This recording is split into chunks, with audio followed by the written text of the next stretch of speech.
아무튼 항상 이제 얘기 나오던 그 숙제처럼 언젠가는 꼭 읽으려고 했던 독립 정신을 결국 이렇게 하게 됐는데 좀 어떠셨어요 읽으면서?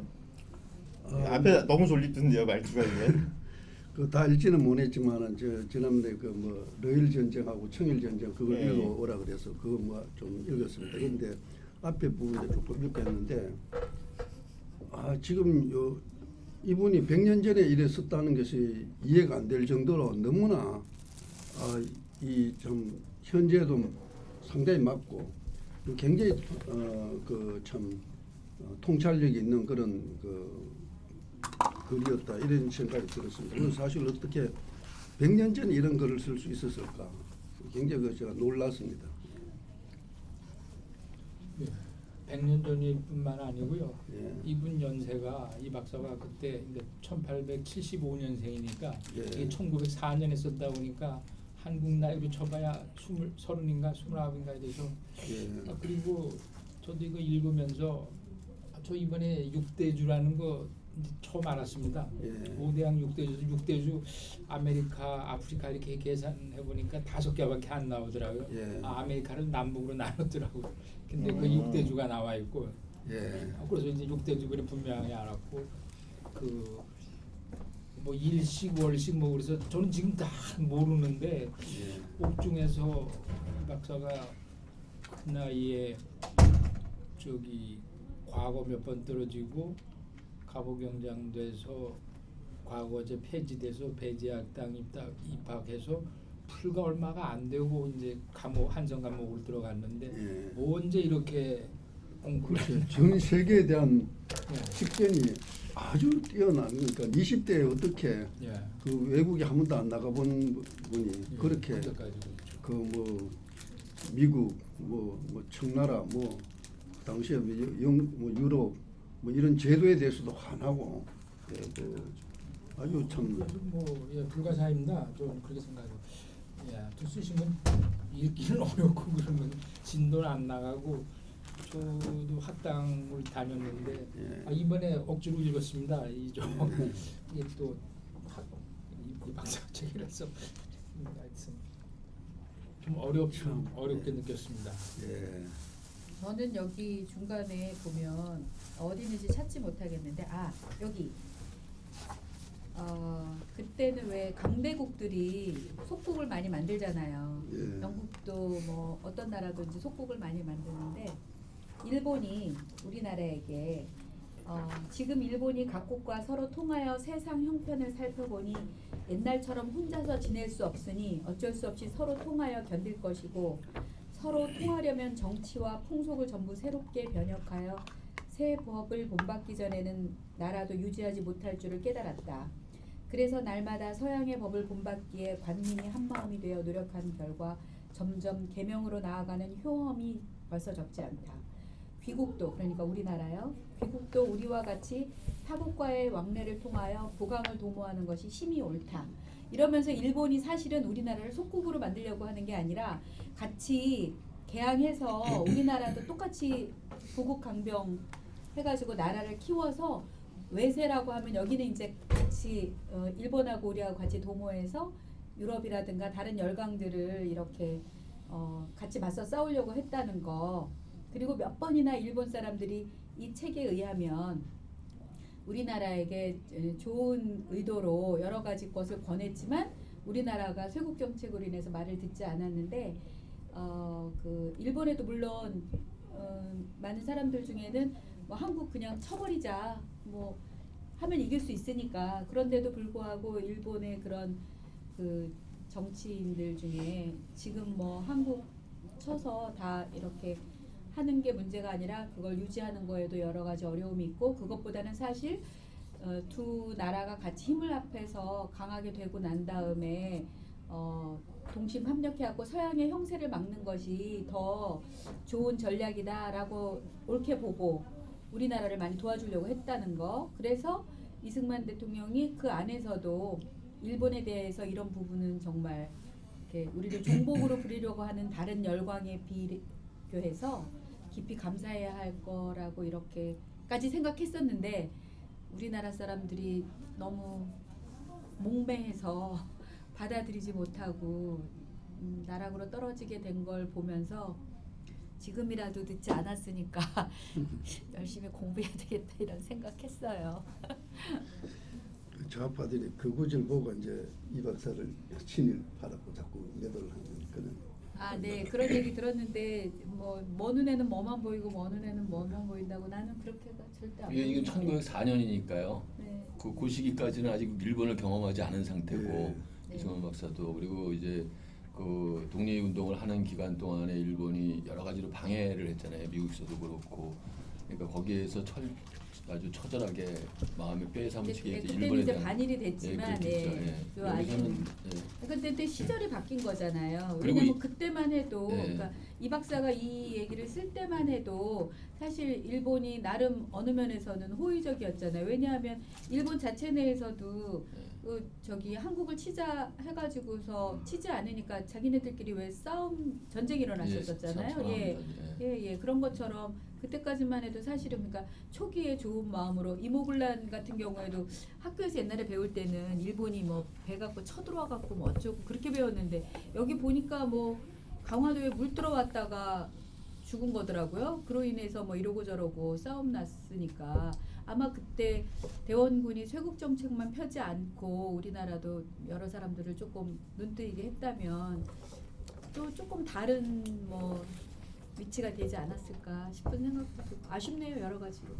그러니까 이승만 박사가 이 당시에 20대 청년이었고 그리고 그때까지 우리의 주적보다는 제일 그 사람들이 그 피해를 느끼고 있는 게 청나라고 예. 또 그 동시에 서태후가 폭정을 하고 예, 있으니까 거기서 이승만 박사 입장에서는 그 중국이 일본은 아직까지 우리한테 어떤 뭐 해를 끼치겠다는 의사 표현을 하지 않고 있으니까 그런 게 아니야 그런 생각을 갖지 않았나 싶더라고요. 네 맞아요. 해를 끼치지 않았으니까 예, 그때까지. 그때까지는. 예, 청일 전쟁 결과 일본 이기고 난 뒤에 제일 먼저 시모노세키 조약의 1조가 한국을 갖다가 이제 독립국으로 인정하는 거. 네. 이제 그것이었고 그러고 러일 전쟁 하기 전에 러시아하고 일본이 이제 협상을 많이 했는데 그러니까 전쟁하지 않고 협상을 통해서 뭐 문제를 해결하려고 할 때 거기에서도 이제 한국을 갖다가 조선을 갖다가 이제 독립시킨 뭐 사실상의 독립국으로 이렇게 만들어 준다는 것이 협상의 첫 번째 그 일본의 관심 사항이더라고요. 여기 이 네, 책에 네. 저 읽어보면 그래서 저 그런 걸 봤을 때는 당시에 이제 일본이라는 것은 이제 그 서양의 제국주의들이 계속 이쪽 동진을 하고 있으니까 그걸 이제 막기 위해서 이쪽에 자기들이 뭐 우리가 뭐 이야기하는 걸 긍정적으로 우리가 일단 뭐 받아들인다면 이 이제 아시아권이 이제 합회가 대동학 공영권을 만들어 가지고 제국주의에 대해서 대항을 하자 뭐 그런 이제 뭐 순수한 마음에서 나왔던 것 같은데 우리나라 사람들 일반 백성들은 일본에 대해서 굉장히 그 옛날부터 역사적으로 이렇게 무시하는 이제 그런 게 우월감 같은 거 이렇게 왜라고 표현해가지고 이제 왜놈들이 뭘 아느냐 그 저가 그래서 통신사들이 한번 가보고 그 당시에도 그 이제 독국가 막부 시절에 일본이 우리나라보다 훨씬 잘 살은 걸 이제 통신사들이 가가 놀랬다 그러잖아요. 그 집들도 훨씬 우리나라에서는 뭐 임금 뭐 대굴보다 더 작게 지어야 되고 이러니까 2층도 못 짓고 뭐 이렇게 했는데 그거는 뭐 2층짜리 뭐 이렇게 큰 집들도 있고 물자도 훨씬 풍부하고 이래가지고 굉장히 놀래가지고 이렇게 왔는데 이게 오면 우리나라 이제 양반들 선비들 이제 그 뭐 외놈들이 그 뭘 이제 아느냐 뭐 우리가 유학 같은 일을 다 전수하고 뭐 등등 했기 때문에 뭐 그런 부분에 대해서 이제 무시한 걸로 이렇게 저 친구들은 이제 그때부터 서양 문물 이제 포르투갈에서 온 뭐 총이라든지 이런 것 전부 다 바로 받아들여 가지고 개발하고 이래 가지고 굉장히 우리보다 앞서가게 됐는데 이제 그거는 그 결국은 우리가 의식에 그 우리가 소중화라는 그 중국 밑에 우리가 이제 그 소중화라는 그런 아주 조그만한 우월의식 뭐 그것 때문에 이제 일본을 얕보다가 이제 결국 당한 것이 아닌가 뭐 이런 뭐 일본을 욕할 수도 없는 그런 상황 같아요. 아까 얘기가 나오는지 모르겠는데 제가 잠깐 이제 요 배경을 조금 좀 설명을 좀 드릴게요. 우리 때마침 우리가 처음 독서 모임 첫 저기 책이 그 우리 잃어버린 10년이라고 하는 이제 관련된 책 그 논문들을 모아놓은 책이었었는데 거기서 이제 그 어떤 배경이 있냐면 우리 1894년도에 청일 전쟁이 일어났잖아요. 네. 그리고 러일 전쟁이 일어나면서 그 10년 뒤에 러일 전쟁이 일어나면서 그때 이제 우리가 완전 일본으로 그러니까는 청나라를 것이다가 중간에 우리가 독립돼서 어정쩡하게 있다가 완전히 일본 걸로 되는 사이에 한 10년 동안의 기간이 있어요. 근데 이제 그 10년 동안의 기간에 청일 전쟁 끝나자마자 이제 갑오 개혁을 하게 돼요. 우리 그때 그 갑오 농민 전쟁이 벌어지고 이제 그것 때문에 이제 청일 전쟁이 벌어지고 이제 그러면서 이제 그 해 바로 우리가 이제 그 독립을 하면서 우리가 이제 갑오 개혁이라고 이제 하면서 우리가 독립된 국가로서 뭔가 개혁을 한다 그러면서 그때 이제 우리가 기억하는 근대화 시대의 모든 것들이 이제 일어났는데 그때 독립문도 만들고 독립신문도 독립협회도 만들어져 지고 이제 거기서 이제 사람들이 막 그 나와서 그 시민 광장에서 막 서로 이제 막 자기 의견도 주고받고 하는 그때 당 그러면서 이제 우리가 그냥 민족주의라고 하는 그 원초적인 민족주의는 사실은 그 개개인이 그 민족의 한 구성원으로서 이제 그 말하자면 그 내가 주인이다 하는 그런 정신이 예전에 민족주의였거든요. 그 바로 윗사람만 섬기는 게 아니고 한 민족으로서 내가 그 우리 나라를 구성하는 거에 나라를 구성하는 이제 그 민족의 구성원으로서 내가 직접적으로 참여한다는 뜻에서 예전에 이제 민족주의가 그런 뜻이었는데 그래서 그때 민족주의라는 게 이제 슬슬 이제 각성이 되고 있다가 그러다 이제 중간에 이제 그 뭐 약간 좀 돌아가는 꼴을 보니까 그 고종이 이거 이러다가 혁명이 일어날 것 같다는 그런 느낌을 이제 가진 거예요. 그래서 그러면서 그때 이렇게 놔뒀다가는 아무래도 프랑스처럼 어떻게 될 것 같다는 생각이 들던 차에 그래가지고 그때 이제 러시아가 그때 접촉을 하면서 러시아가 이제 좀 영향을 받으면서 이제 슬슬 이제 다시 러시아 방식으로 그 황제의 힘을 좀 강화하고 이제 이러려고 하는 흐름이 나오고 했던 거죠. 그래서 그때 그러면서 이승만도 투옥하고 그때 이승만이 투옥 당하게 된 게 그 누구였죠? 누가 혁명 일으키다 실패를 했잖아요. 네, 거기서 이제 이승만 이름이 거론이 갑신 돼가지고 정변. 예, 그때 그러면서 이제 투옥되고 이승만 투옥 시기가 딱 잃어버린 10년 딱 가운데쯤이더라고요 보니까. 그래서 이승만이 투옥되고 이러면서 이제 그때 만민공동회에서 그때 이승만이 막 저기도 하고 이제 그랬는데 이승만이 사실은 그때 스타로 좀 떠오르기도 했었는데 그러다가 이제 그러니까 일단 제가 보기에는 좀 뭔가 이렇게 왕권을 좀 위협할 만한 사람들은 사람이 뭐 잘못 이름을 말해서라기보다는 그냥 그걸 빌미로 다 이제 틀어넣은 거예요. 다 집어넣은 거예요. 이 사람들 놔뒀다가는 나중에 혁명을 일으켜왔다는 좀 그런 생각이었던 것 같은데 그러면서 이제 문제는 그 왕이 자기 왕권을 좀 지키려고 하면서 그런 걸 억누르고 그리고 러시아와 가까워지면서 러일 전쟁이 이제 일어나고 그러면서 자연스럽게 일본으로 넘어왔는데 웃기는 게 러일 전쟁 초창기에는 오히려 이 책에도 나오지만 러시아가 굉장히 확장하는 걸 좀 견제하고자 하는 그런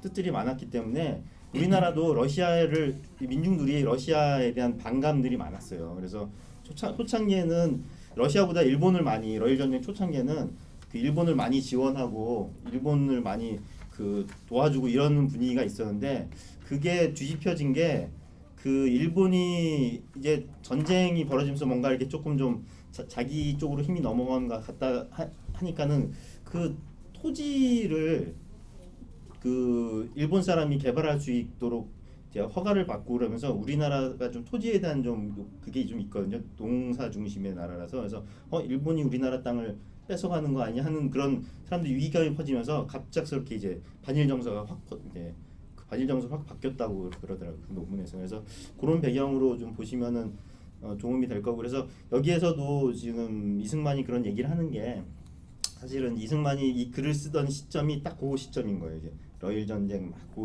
일어나 그 시점에 이제 아직은 러시아보다 일본은 좀 도와야 우리가 러시아처럼 그렇게 전제 정치로 돌아가지 않을 거라는 생각도 좀 있었을 것 같고요. 그리고 저는 어찌 이런 생각도 했던 게요. 이승만이 사실은 이 정도 해안을 가지고 있고 그랬던 사람이면 이 사람이 5년 동안 안 갇혀 있었으면 혹시라도 조금 좀 그 10년이 고스란히 그 10년이 뭔가 이렇게 싹 트다가 갑자기 꺾여가지고 완전히 그냥 잃어버린 10년이 됐거든요. 그래서 그 10년 동안에 우리가 어떻게 했으면은 굉장히 운명이 달라질 수 있었다는 그런 이제 논문들이 많이 있었는데 이승만이 갇혀 들어가 있지 않았다면 내지는 이승만이 어떻게든지 이 책이 조금이라도 일찍 나오든가 무언가가 조금 사람들에게 좀 많이 전파가 됐더라면 조금 달라지지 않았을까 이런 좀 생각도 이 책 보면서 독립정신으로 좀 생각이 좀 들었어요. 근데 오히려 이승만이 제가 어딘가에서 읽은 건데 지금 생각은 안 나는데 이승만 대통령이 이때 그 감옥에 있는 동안 오히려 이승만 대통령이나 우리 민족에게는 어쩌면 잘된 일이다라는 글을 읽은 적이 있었거든요. 왜냐하면 자신의 확고한 정체성과 나아갈 방향이라든가 이런 게 이때 개념이 전부 다 이렇게 정리가 됐다는 거죠. 그때는 사실 그렇게까지 무르익지 않았고 나아갈 바를 잘 몰라서 서로 우왕좌왕하고 뭐 이랬었대요. 그런데 감방에 있는 동안 오히려 그게 정리가 됐다는 이런 얘기를 어디서 들었어요. 그러니까 기독교를 귀하게 된 것도 여기 수감되어 있는 기간 동안에 네. 확보가 됐고 그러네요, 진짜. 그 5년이 들어갈 사실 때가 귀한 25살, 시간이었다고. 24살인가 그렇잖아요. 들어갈 때가 그러면 그 전에 교육을 보니까 배제학당에서 한 1년 반 정도 배웠고 그 전은 그냥 집에서 한학 공부한 거더라고요. 그럼 여기에 써 있는 이 지식은 제가 볼 때는 들어가기 전에서가 아니라 들어간 다음에 거기서 본 책들로 5년 동안 그 교육을 잘 받은 것 같더라고요. 저는 그렇게 생각했는데. 선교사들이 어마어마하게 많은 책을 넣어줬다고 네, 하더라고요. 그러니까 독서할 수 있는 시간이 네. 그런 면에서 그 시대의 그 감옥 환경이 그렇게 나쁘지가 않았던 것 같아요. 실상 북한보단 나아요. 네. 중국보다도 낫고. 책을 못 책을 읽을 넣어주게 수가 돼 없어요. 있어서 중국이나 그래요? 북한은 중국은 책을 못 읽어요. 그래요? 그때도 못 넣어줬다고. 못 넣어주게 돼 왜냐하면 이 박사가 이거 글 쓸 때요 네. 집필을 몰래 했다고 들었거든요. 이 안에 나와요. 그거 쓸 때는 그랬는데 그러니까 책도 아마 모르게 넣어주. 거기서 여기에서- 선교를 했잖아요. 근데 뭐 이- 엉망진창이라 음. 뭐 이렇게 관리 잘 안 되고 그랬을 것 그러니까, 같아요. 네. 룰은 그랬는데 네. 뭔가 좀 집어주고 그렇죠. 예, 그러면 예. 읽었다는 뭐 읽었다는 얘기가 안에 있어요. 읽었어야만 신문 맞죠. 같은 예. 거. 근데 그럼에도 불구하고 굉장히 박학다식하지 않으세요? 저는 놀랐어요. 감옥이라는 그 환경에서 이런 글을 지금 우리가 열린 환경에서 도서관이가 자료를 찾아서 이해하고 써도 이렇게 쓸까 사실 싶은데 이게 정치, 역사, 뭐 주변 외교, 문화 법에 관련된 것까지 해서 풍속 세태까지 정말 그 한국하고 관련된 국가들 다 아우르면서 이렇게 했다는 게 진짜 좀 대단하신 것 같아요. 나는 그 앞부분에 막 주저리 막 썼잖아요. 이거 보면서 야 당시 조선 사람들은 정말 무식했구나. 이런 거를 하나하나 알려줘야 될 정도. 이 그러니까, 사람이 근데 본인이 쉽게 쓰려고 노력했다고 그러니까요. 했잖아요. 네. 예, 한글로 쉽게 써서 근데, 많은 사람이 적힌 사실은 네. 야 이 정도도 몰랐나 그 당시 사람들. 그 약간 좀 그런 느낌이 있어. 그래요? 그럼요. 지금도 모르는 사람들이 태일반인데요. 아, 그래요? 네, 물론이죠. 너무 그러니까 높게 잡는 거 저는 이 아니에요? 책이 그러니까 20대 청년의 피 끓는 대한인 개조론 그러니까 그런 식의 어떤 논설류라고 생각을 우리님 했어요. 이 책에 대한 내용을 앞에 줄줄줄 썼다고 했잖아요. 오빠 이러면서 어서 안녕하세요. 그거를 만약에 지금 사람들이 다 알고 있다면 우리나라 이렇게 되지 않아요. 맞아요. 그런 생각 안 해봤어요? 맞습니다. 모르기 때문에 지금 현대 우리가 소수자가 돼 있는 거예요. 그냥 되게 열악했던 거예요 생각해 보면. 제가 볼 때 예. 본인조차도 막 깨달은 것 같아요. 이게 그 네, 그럴 수 이제 있어요. 충격에서 그래서 자기가 막 알려주고 예, 예, 싶어서 막 그래서 모든 거를 써내려고 이게 하는 당연한 그러면 거예요. 그 이승만이 특사로 이제 풀려나서 특사로 갈 때가 미국 청만고였나요? 네, 예, 어. 그리고 와 이 그럼 가보지도 않고 그렇게. 독립 정신은 우리한테 영향을 못 줬습니다. 그러니까 빼내 가지고 미국 가서 1911년에 샌프란시스코에서 뭐 책 발간을 했고 그다음에 한국에 와서는 1946년도에 발간이 됐어요. 근데 그때도 책이 어렵고 그러니까 우리도 지금 이제 이쯤에 와서 이게 좀 그나마 읽어지는 거지 이 전 시절 애들은 어렵거든요. 아니요, 이건 한글로 썼다고 그러대요. 이거 그러니까 한글이 원고를. 섞여 있잖아요. 아, 예. 그러면 굉장히 그 많이 박기봉 사장이 굉장히 그 우리가 읽기 쉽게 예, 예. 많이 문장을 그렇죠. 선배가 되시잖아요. 예, 후배인데. 예, 예. 나는 옥석 구분이 이런 뜻인지 처음 알았어요. 한글이 그러니까 굉장히 많아요. 옥석 구분이 나 옥석을 구분하는 건 줄 알았어요 그동안은. 옥석이 다 같이 불탄다는 뜻인 줄 알고 나 그런 뜻인 걸 이거 보고 처음 알았어요. 왜 경위도 응? 경위를 경위 경희도 그렇고 어육도 되게 웃겼어요. 어육이 어묵 된다는 뜻인 건가? 납작하게.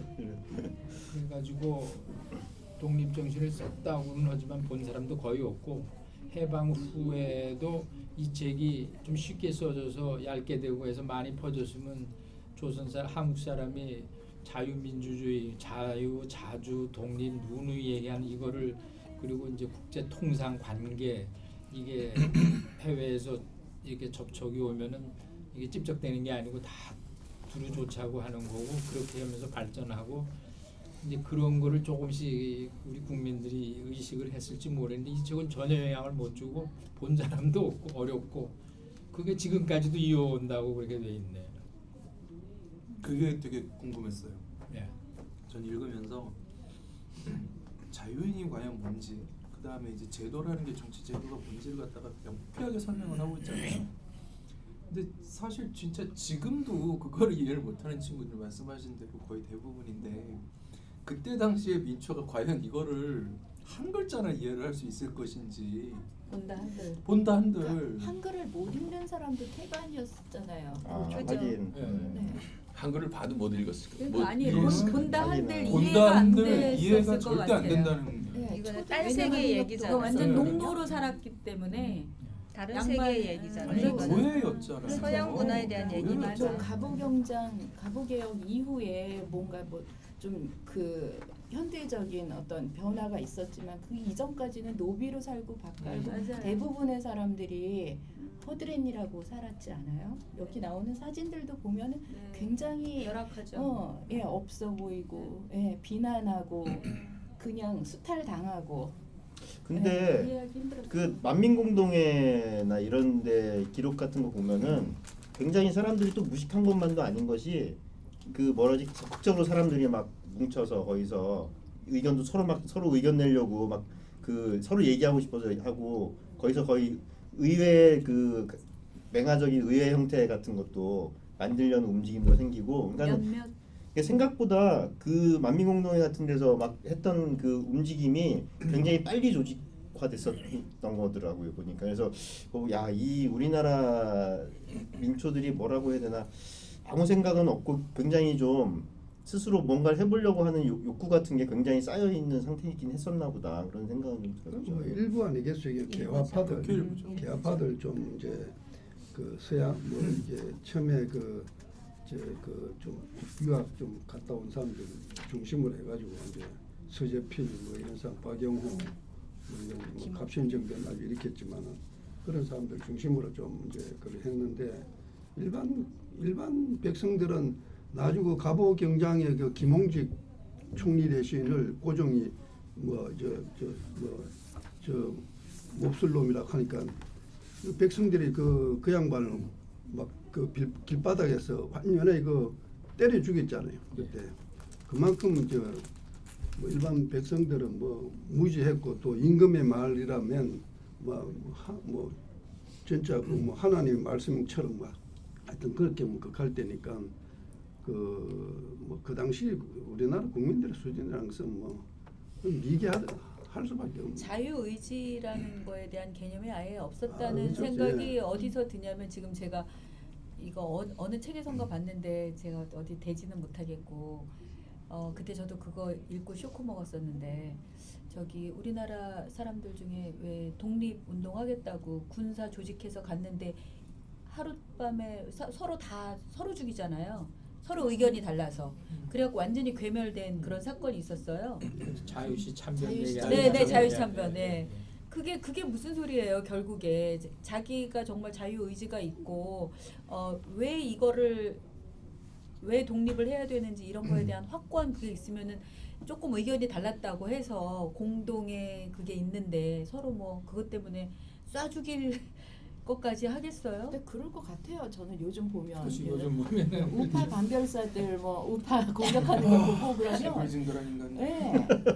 다르지 아니, 않을 것 같아요. 아, 그럴까요? 뭐 나중에. 요새도 뭐 총질 안 할 따름이지 뭐 말로는 뭐 다 네. 죽이고 살리고. 뭐. 근데 자유시 참변은 조금 좀 그 더 생각해볼 부분이 있는 게요. 그 보면은 우리나라 군사 근대화된 군사 그 체제를 러시아가 저기 만든 거거든요. 그 이 우리나라 그 조선 왕조랑 가까워지면서 그래서 그래가지고 한 1,000명 정도를 막 키우고 해서 무슨 계획까지 세우냐면 러시아가 여기를 한 3,000명 이상 만들어서 요 군사 세력을 나중에 자기들 그 이제 랑 합쳐가지고 뭔가를 좀 해보려고 키운 거예요. 근데 이게 그러다 보니까 러시아 쪽에 영향을 많이 받은 거예요. 우리나라 군사 그 독립운동하는 사람들이 사실은 그쪽에 영향을 많이 받았는데 사실 러시아가 혁명군으로 홀랑 넘어갔잖아요.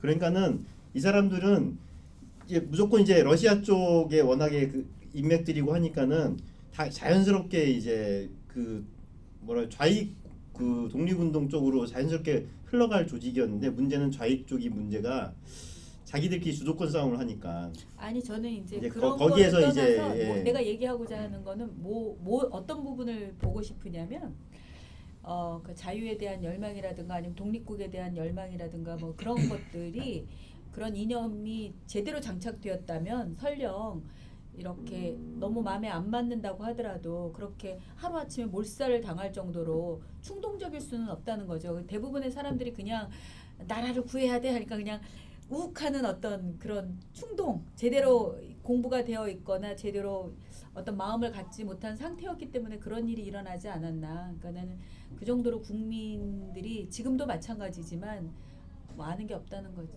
그러니까 얘기하고 싶은 거죠. 맞아요. 이 책 저도 작년까지는 몰랐어요. 그런 게 없으니까 네. 이제 이 양반이 이거 좀 네, 고치하려고 네, 네. 이 책을 안 그렇죠. 썼겠습니까? 그만큼. 예. 이 책 중간 부분 보면 이승만이 쓴 한국사 뭐 저는 그렇게 네, 네. 읽히더라고요. 네, 이제 맞아요. 보면서 저는 그 청일 전쟁하고 러일 전쟁 재밌다 그래갖고 저도 재밌게 봤는데 그거 읽으면서 아 정말 일본이 이기길 참 다행이다. 저는 그런 생각을 했거든요. 나도. 청나라가 이겼으면 청나라 너무 찌질하더라고요. 네. 우리나라가 속국이니 아니니 네, 그때에 계속 따라 입장을 바꾸는 것도 그랬고 러시아에 대해서 이 이승만 박사가 언급한 거 보면 굉장히 잔인한 민족이었다는 얘기. 없이 살고 야만인에 가까웠다는 예, 얘기. 그런 거 보니까 어떻게 보면 개화된 일본이 이겼던 게 우리한테는 지금 이나마 1948년 이후에 대한민국을 지금도 네. 마찬가지죠. 네. 일본에 지금도 붙는 게 뭐 낫지. 북한이 유지한 그런 중국이나 근데 러시아가 이제 힘이 전 아니었나. 세계도 사실은 전 세계도 차라리 일본이 다행이라고 생각하고 일본이 병합한 거를 다들 그러니까 찬성을 했을 거고요. 난 되게 또 얘기하니까 또 드는 생각이 우리나라 청나라 되게 깔봤었잖아요. 그러니까 명나라는 망했는데 청나라가 잘 나갈 때 청나라 깔보더니 청나라 망할 때 갑자기 청나라를 자기 아버지 나라처럼 받드는 왜 이렇게 이 사람들은 뒷북일까? 항상 그 보면서 이렇게 뒷북을 치면서 망할 때 들러붙는 이 사회주의도 그렇잖아요. 지금 사회주의 다 망했는데 또 그러고 보니까 또 그것도 그러네요. DNA가 이상하다니. 왜 이런 식의 결론으로 가게 되는 걸까? 이 사람들 현실 사고는. 인식의 능력이 없는 거예요. 조선시대 어느 시점에 가서 그 명나라 이렇게 망한 다음에도 대명천지 내내 청나라 계속 어떻게 다 했죠. 청나라로 우리가 이제 그때 가서 머리 숙이고 들어가게 된 계기가 있었나 모르겠어요. 청나라 근데 청나라가 영자호란. 아 그거는 이제 아니에요. 마지못해서 그런 거고 속으로는 안 그랬잖아요. 그 제가 본 그 책에서는 청나라한테 우리가 기대기 시작한 게 이제 외국이 막 들어오고 할 때 그 어디에다 뭘 하냐 그때 이제 청나라 문물을 그제서야 받아들이고 청나라의 글 따라서 우리가 이제 개방해야 된다 이러면서 그때서야 청나라를 따라한 거예요. 그러니까 그때 청나라는 이미 망할 텐데 그래서 정말 세계를 보는 눈도 없고 보면은 조선은 빨리 망했어요. 그렇죠. 이용훈 교수도 계속 얘기하는 게 이 박사도 그렇고 빨리 망했어요.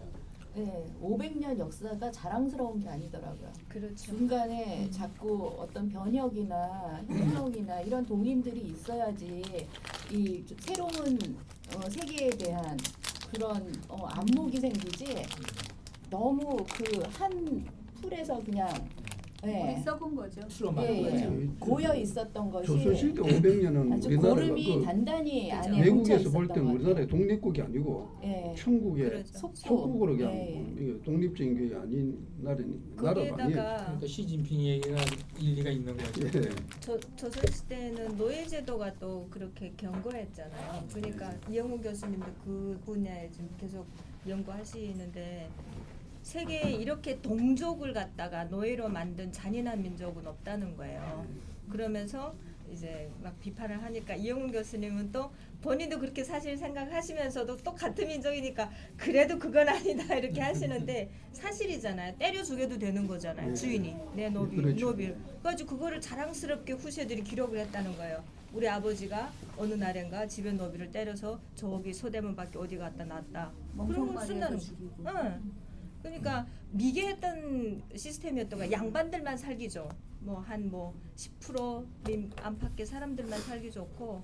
그래서 저는 항상 나 같은 성격 조선시대 태어나서 나 죽었을 거다. 화병 나서 노비로 태어났으면. 그러니까 사실 미국의 뭐 이런 이야기 좀 뭐 하면 좀 어떨란지 모르겠지만은 그 흑인이 백인 여자를 건드리고 강통법에 미국 굉장히 엄하지 않습니까? 그거는 뭐 그야말로 뭐 사형시키고 뭐 어떤 그런 건데, 그거는 이제 이 친구들이 흑인이 이제 그 노예가 이제 주인 여자를 건드리는 거는 그 절대 용서할 수 없는 거예요. 가장 큰 범죄인데 우리나라도 그 조선 시대에 보면 양반 이제 그 여자를 갖다가 이 종이 이제 만약 건드렸다 하면 이거는 이제 때려 죽이도 되는 거죠. 뭐 이거는 완전히. 그러니까 이게 이제 그 미국의 어떤 그 옛날에 노예 시대 때 그게 바로 조선 시대 때 우리나라 그대로 있었다고 봐요. 그러니까 그거는 신분의 그 계급 사회라도 그렇게 심한 계급 사회가 아니 있을 수 없는 로맨스인 거죠. 줄 알았더니 예? 그런 거였어? 예? 그래서 되게 제가 한국에 와서 발견한 현상인데 조선시대, 그러니까 중세의 역사를 연구하는 분들이 대부분 좌파예요. 예. 대부분 그 너무 이상해요. 그러니까 그 사람들은 정신 세계적으로 그 상태에서 탈피를 못한 거예요. 자기 연구 분야에 대해서 깊이 빠지고 어찌 보면 긍정적으로 자꾸 이렇게 평가하다 보니까 조선시대 연구하는 학자 중에 우파인 사람들 저기 거의 못 봤어요. 그래요? 응. 그러니까 이 대한민국이 건국이 된 거는 완전히 딴 세계로 나온 거잖아요. 조선시대 어떤 옛날 중세적인 시스템에서 이렇게 나온 건데 그거를 인정 안 하고 옛날 조선시대가 좋았다라고 자꾸 연구를 하니까 우리 왕은 뭐 아주 현명했고 우리 왕은 어쨌고 그다음에 좀 안 좋은 왕을 연구하더라도 그 시스템 안에서만 연구를 하니까 다른 세상에 대한 어떤 이해가 거의 없는 거예요. 칭송이 없는 거예요. 그리고 사람들이 워낙 좀 민족주의 같은 걸로 그냥 사회가 지탱되다 보니까 과거가 아름다워야 하는 거예요. 모든 사람들이. 그러니까 자꾸 사람들이 좋아하는 역사를 자꾸 만들어내는 경향들이 있어요. 그러니까 좌파들이 그걸 잘하는 거긴 한데 그런 부분도 좀 있어요. 사실 이게 사실은 과거를 아름답게 생각하는 게 좌파만의 건 아니에요. 사실 생각해 보면 우리 우파도 그동안 우리가 개인주의, 자유주의 이런 얘기가 오가기 전에는 굉장히 우리 과거를 미화하고 하는 것들이 되게 많았어요. 그게 시민사관이겠죠. 예. 오히려 더 심할 거라고 생각합니다. 저는 이 책 읽기 전에요. 되게 궁금한 게 뭐였었냐면 독립 얘기를 하면 우리가 일제 시대를 얘기를 하잖아요. 제가 이렇게 개인적으로 이제 일제 시대를 보면 어쨌든 간에 노예 제도가 해방이 됐고 한 사람 한 사람이 시민이 된 시대잖아요. 그러니까 조선 시대에서 일제 시대로 넘어갔을 때 조선 시대 저는 솔직히 아까도 말씀드렸다시피 그냥 속국으로 받고 중국의 그냥 하나의 변방 나라로 저는 생각을 했기 때문에 뭐 그닥 그게 독립적인 국가라고 저는 인정하지 않고 그럼 어쨌든 간에 민초 입장에서 생각을 해보면 과연 조선 시대가 살기 좋았냐 일제 시대가 살기 좋았냐 그럼 일제 시대가 살기 좋았을 거고 그러다 보니까 독립운동도 사실은 그 양반의 자제들이 많이 했었잖아요. 강남 좌파네요. 예, 그렇죠. 그래서 저는 사실은 이 책을 읽기 전에 도대체 그들이 얘기한 독립이라는 게 과연 뭘까라는 게 되게 화두였었어요. 그러니까 그게 조선의 왕을 부활시키려는 독립인지 아니면은 독립된 나라를 세우겠다라는 거지. 근데 독립된 나라를 세운다라는 것도 도대체 그러면 도대체 무슨 나라?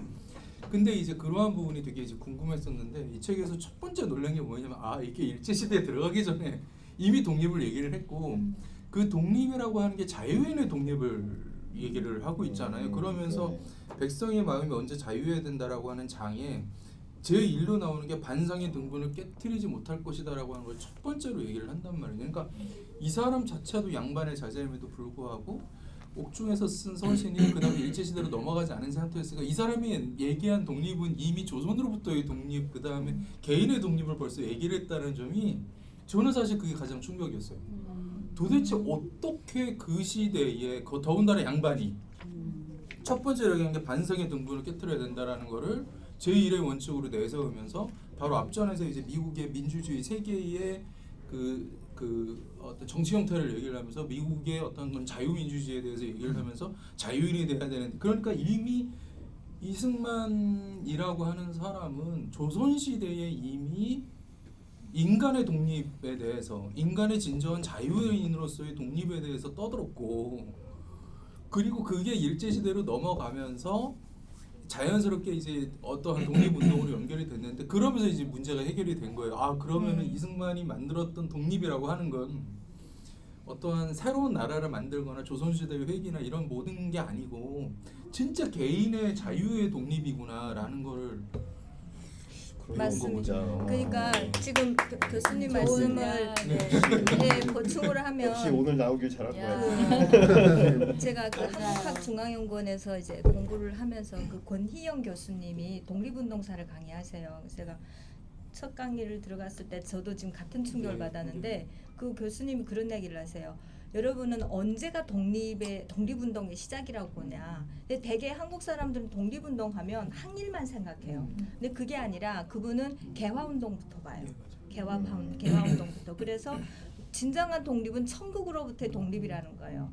그러면서 이제 이승만 대통령이 얘기하신 어떤 개인의 자주적인 스스로 어떤 굴레에서 벗어나서 독립적 개인으로 탈바꿈하는 그런 게 독립운동이다. 그래서 저는 그 강의를 듣고 쇼크를 먹어가지고 저도 그래서 이런 생각들이 확산이 돼야 된다. 지금은 항일이 무슨 지고지상이 먼 것처럼 생각하잖아요. 근데 그게 아니라 그렇게 되다 보니까 공산운동 한 사람들도 항일운동으로 둔갑이 되는 거예요.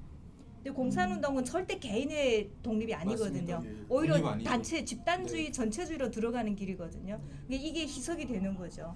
맞아요. 그 읽은 책에서는 우리나라 독립운동이 좌익운동 그러니까 이제 그 공산주의 인터내셔널 그 좌익운동 공산주의로 가려고 하는 사람들하고 그 사람들은 국가 독립이라는 개념은 별로 없었고 그다음에 조선시대로 회귀하려고 하는 맞아요. 민족 그 사람들 정도의 흐름만 있었다고 나오더라고요. 근데 이런 생각으로 독립운동을 한 사람이 몇이나 있었을까요? 그러니까 저는 개화운동부터 정말, 시작하는 거예요. 일단 지금 저쪽에 서대문에 있는 독립문 예, 이게 그게 바로 그겁니다. 천국, 천국으로부터 천국으로부터의 독립이잖아요. 독립인데. 이게 그러니까 선교사한테 영향받은 배제학당 출신 몇몇이나 뭐 그다음 그런 YMCA 생각을 여기 YMCA. 했겠죠. 아니 예. 책에 그러니까 미국에 그거 나오고 프랑스 저기 나오고 상해 그다음에 임시정부에 나오는 거죠. 가서도 사람들하고 생각이 너무 다르고 다르죠. 이 사람은 국제적인 감각을 가진 사람이고 예, 나머지들은 정말 근시안적으로 생각하는 사람들이고 그러니 당연히 거기서 못 버티고 나올 수밖에 없었다고 생각을 해요. 두 가지였다고 생각을 해요. 하나는 그 몰락한 양반들의 반일이 한 주류였던 것 같고 또 한 부류는 그때 당시에 모든 지식인들이 전부 다 사회주의자였었잖아요. 그러니까 그 자본주의, 그러니까 자본지주라든가 이런 어떠한 그 세력에 대한 민초들의 해방이라고 하는 인터내셔널 이 정신, 그 혁명, 그러니까 딱 두 가지 부류였던 것 같고 제가 볼 때는 이승만 대통령의 이 독립 정신을 이해한 동료가 과연 있었을까? 그러니까 이승만 대통령이 되게 그 뭐라 그럴까 남의 말을 잘 안 들었다고 그러잖아요. 그 진짜 이해가 되는 게 이해가 되는 게 이 세계관이 달라. 이거를 어떻게 이해를 하겠냐는 지금 우리 애들도 이해를 못 하는데. 아마 독립운동했는 사람 중에서 유일하게 아마 이해할 만한 사람은 안창호 선생 정도였으면 그 양반 미국에 안창호 선생님도 나중에 소셜리스트장 예, 이 정도에 될 수가 없죠. 안창호 선생님 적이 다른 것 같아요. 완전히. 이승만을 적이 평생 다르죠. 괴롭혔다고. 예, 이승만을 제일 괴롭힌 사람 중에 왜? 하나가 서북하루에 안창호 들어가는 선생님. 거죠 네. 안창호 네. 선생이. 맞아요. 거의 아마 사회주의자였을 네, 거예요. 안창호가요? 그때 당시에. 네, 안창호. 네. 네. 기호파가 독립을 하겠다 네. 하면 서북파들은 독립을 안 하고 기호파부터 죽이고 나서 독립운동을 하겠다고 안창호니 그런 분들이 그랬다고. 네. 근데 지금 안창호의 명망은 많이 남아 있는데 안창호는 뭐 지금 그리고 흥사단이고 뭐는 다 좌쪽이죠. 근데 하여튼 이 박사는 또 잠깐 뭐 한 10분 정도 쉬었다가 또 벌써 1시간 됐어요? 예, 한 시간은 안 됐지만 예. 이제 시험 빨리 쉬었다 가는 할까요? 예, 마음대로 하시고 그러시죠.